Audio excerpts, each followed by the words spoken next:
Okay, going to look at solving equations in quadratic form. Just as a reminder here, quadratic form, an equation that ends up in quadratic form just looks like this. Okay, and again, the big thing to notice here is that these powers, okay, that the power here is 2 times the power of the x here. If you have that, they can be various numbers there, but really if they're 2 times that, you can really look at it as if it's a quadratic. Okay, first off, we need to set it equal to 0, set the equation equal to 0 as usual. Then we're going to use this thing called u substitution. Not too bad. I'll talk about that here in a second. And then we'll either factor or use quadratic formula or complete the square. And then in the end we'll have to substitute back in for u. So let's do one here. Alright, first thing that we need to do is set this quadratic or equation in quadratic form equal to 0, and that's what we have here. Okay, now what we need to notice is that the 4 here is 2 times 2. So really, you could think of it like this, that this is really x squared minus 5 times x squared minus 36. Okay, now I put the parentheses around because of what we're going to do next, which is u substitution. All I'm going to say in this problem is I'm just going to pick u. Okay, kind of borrow this technique from calculus. Or say, what if we said that u was equal to x squared? Well, if we said that, then, okay, this would really just be u squared minus 5u minus 36. Okay, and that's a relatively easy thing to work with. This is a quadratic then that factors. It will factor to u minus 9 and u plus 4. Okay. Now, what we can do here, we can do a number of things here. I'm going to go ahead and substitute. Once you have it factored, what we can do is substitute back in what u was. So in the end, u was actually equal to x squared, so we substitute that back in, and x squared plus 4 equals 0.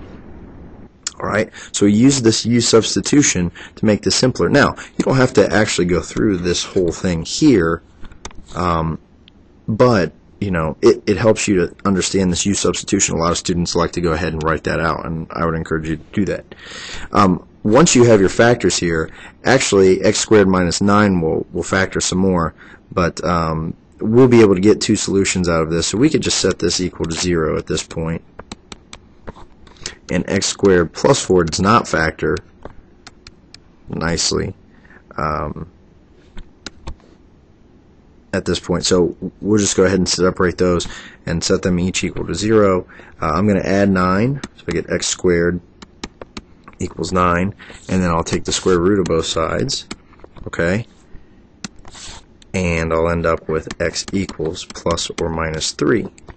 Okay, so there are 2 of our solutions, and here I'm going to subtract 4 from both sides.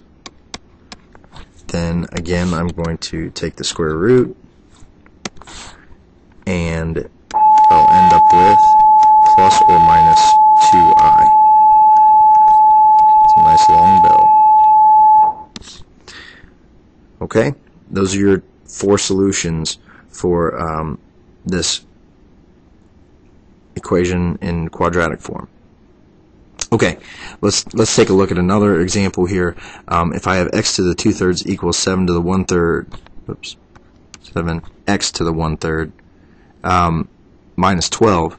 What we're going to go ahead and do here is bring everything over to the left-hand side, so we get x to the 2/3 minus 7x to the 1/3 minus 12 equals 0. Sorry, plus 12 equals 0. Okay.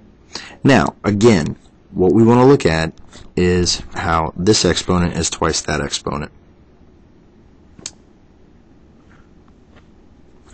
So, once we do that, we can set up our u substitution, and we can say, look, really, this is x to the 1/3 squared minus 7 times x to the 1/3 plus 12 equals 0. And so we can set u equal to x to the 1/3. And if we do that, you figure out that this is just u squared minus 7u plus 12 equals 0. And we can ask ourselves then, does this factor? And in this case it does, and so it'll factor to u minus 3 and u minus 4 equals 0. Now once we get it in this format, it's factored, we can go ahead and substitute back in our x to the 1/3. So really this is x to the 1/3 minus 3 and x to the 1/3 minus 4, and both of those are going to equal 0.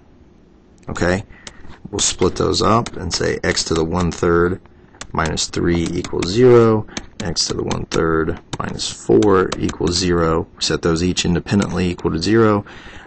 We get x to the 1/3 equals 3.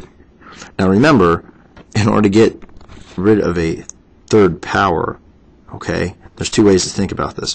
One, we could take both sides to the reciprocal power, which would be cubed, or you could say that 1/3 power is the cubed root, and to get rid of a cubed root you'd have to cube it.